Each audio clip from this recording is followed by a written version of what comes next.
Let's see how all of what we are learning about honor and shame play into Matthew's troubling story.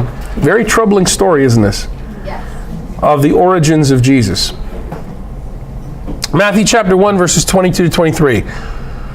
All this took place to fulfill what the Lord had said through the prophet. Behold, the virgin shall be with child and bear a son, and they shall name him Emmanuel, which means God is with us. Okay, Matthew inserts a text from the Greek version of Isaiah chapter 7. Now, if we turn back to Isaiah chapter 7, we open it up. Here's what we read in verse 1.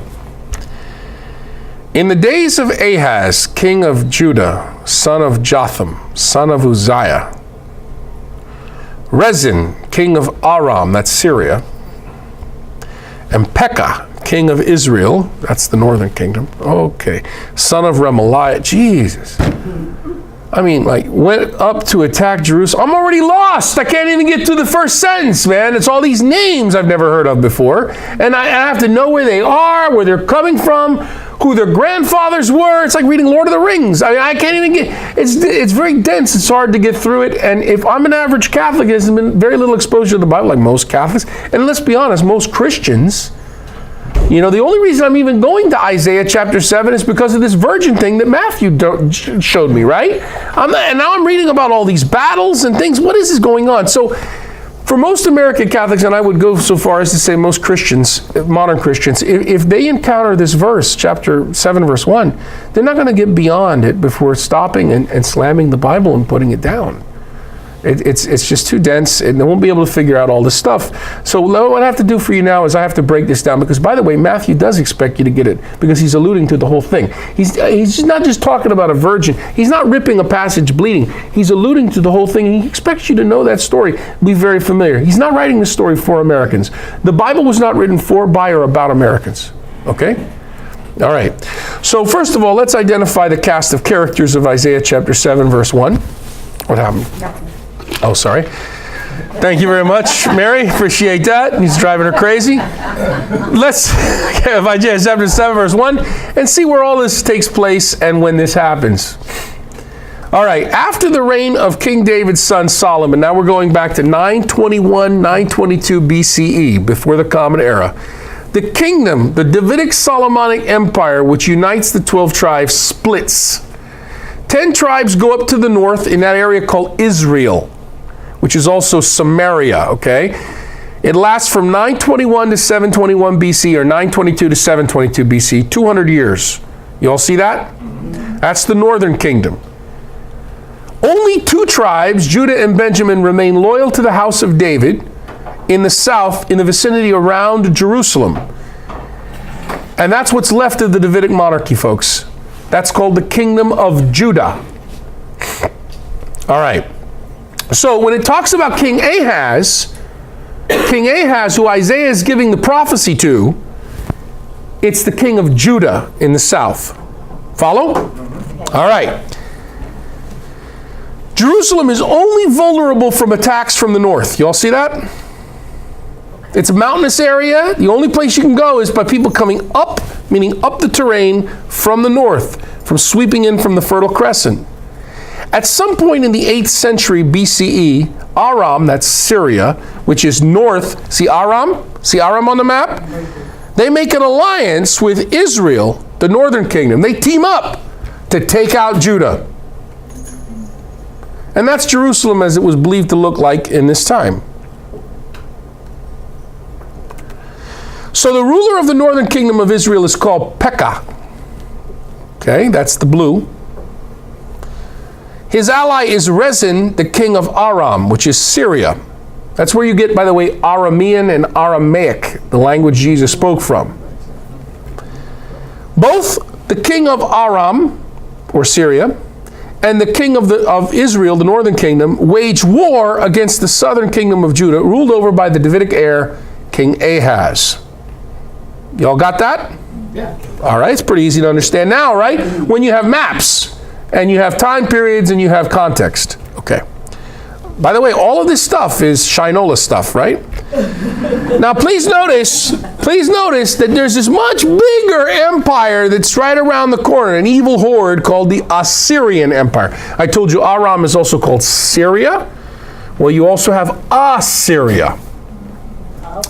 And it engulfs the entire Fertile Crescent, the Tigris, and the Euphrates, going all the way east to Babylon. You notice that big patch of desert that you don't see the empire in, right? Because you don't go that way. In order to get to Jerusalem and to attack these other kingdoms, you have to go from the north down, swoop down, where the Mediterranean is. You see the Mediterranean there? Okay, you all see that. That yellow is the Assyrian Empire. Keep your mind on that Assyrian Empire, okay? Isaiah the prophet is telling us that Syria, which is Aram, not the yellow, but the green, Aram, and the northern kingdom, pink, Israel, formed an alliance and tried to attack Jerusalem, purple, but they failed. Isaiah chapter 7 begins by telling us this. The chapter is probably dated around 733 to 734 BCE. Chapter 6 of Isaiah is probably 742 BCE. But the prophets never bother to tell you this, and they don't tell you, they expect you to know it. And they don't follow a linear time, Western time, or chronological framework, chronological storyline. And this is the thing about Western Bible readers. You're probably going to be very frustrated if you ever were to attempt to read the Bible from beginning to end, Genesis to Revelation. One chapter happens in one time, story-wise. Next chapter jumps decades later, years later. We need to fill in these blanks. We need to help explain these Shinola cases that keep happening. You understand? All right, so best commentary on the Bible is the Bible. So to better understand Isaiah chapter 7, which Matthew quotes from in his infancy narrative, let's go to 2 Kings chapter 16, which tells the same stories, same set of characters, but from a different angle, from a different view. In 2 Kings chapter 16, we have the same story with the same cast of characters in Isaiah 7, different perspective. What do we find out about this king of Judah named Ahaz, the king who's in Jerusalem, the Davidic heir? 2 Kings 16:2. Ahaz was 20 years old when he became king, and he reigned 16 years in Jerusalem. He did not do what was right in the sight of Yahweh his God, as David his father had done. Oh boy. All right, that's a big warning right there. He's got a problem. What does that mean? He didn't do what was right in the sight of Yahweh. Verse 3 of chapter 16, 2 Kings. He walked in the way of the kings of Israel in the north. The wicked kings. Okay, obviously 2 Kings, the book of 2 Kings isn't pro-Israel. The entire Deuteronomistic history, Deuteronomy, Joshua, Judges, 1st, 2nd Kings, 1st, Samuel, 1st, 2nd Kings, is a library. It's the core of our Old Testament, and it's the earliest Bible that was written. And that section of literature is not pro-Northern Kingdom. They're very anti-Northern Kingdom. By the way, you don't get the Northern Kingdom side of the phone conversation. You only get the Southern Kingdom side, right? Follow? So they're very negative on the Northern Kingdom. Just keep that in mind. So that pink area, those kings up there are considered wicked by the Deuteronomistic history. And the king in Judah, King Ahaz, started behaving like those kings. So this guy's a bad guy. 2 Kings chapter 16 was probably written in Jerusalem. Definitely wasn't written in the Northern Kingdom. Okay, continue. What did Ahaz do that was so bad anyway? 2 Kings chapter 16, verse 3b, Ahaz even immolated his son by fire in accordance with the abominable practices of the nations, including Israel, whom Yahweh had dispossessed before the Israelites. So King Ahaz burned his son, his infant son, alive as an offering to ensure that the god Melech would be on his side in war. That's what he did. Given what we are learning about honor and shame, what kind of a king is this? Is this an honorable king? No. He's a sucks. He's a dishonorable king. He's an idiot king. Consider, this is a world in which it is very difficult to conceive a child. A woman has to produce 9 children just to replace herself because of infant mortality rates. It's even more difficult to have a son.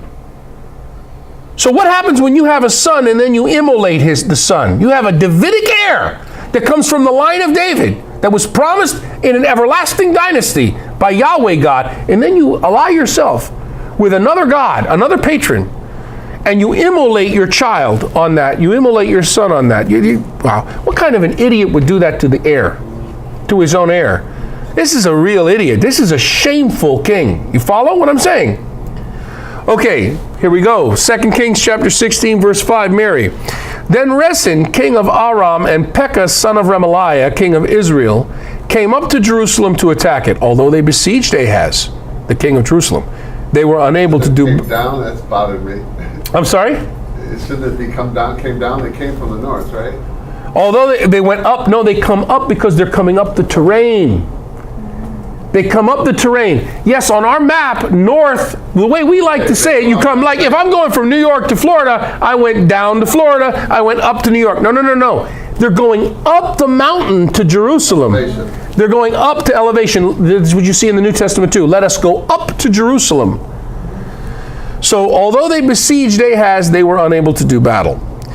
So we read that over in Isaiah chapter 7. The same thing we're getting in 2 Kings chapter 16, we get in Isaiah 7, different perspective. Isaiah 7 verse 1. Well, we just read, in the days of Ahaz, king of Judah, son of Jotham, son of Uzziah, Rezin, king of Aram, and Pekah, king of Israel, son of Remaliah, went up to attack Jerusalem. Now you understand what that means.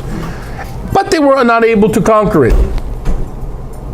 So what does Ahaz do after that? 2 Kings chapter 16 verse 7. Meanwhile, Ahaz sent messengers to Tiglath-Pileser, king of Assyria. Now that's the big empire. Ooh boy. With this plea, I am your servant and your son. I'm your vassal.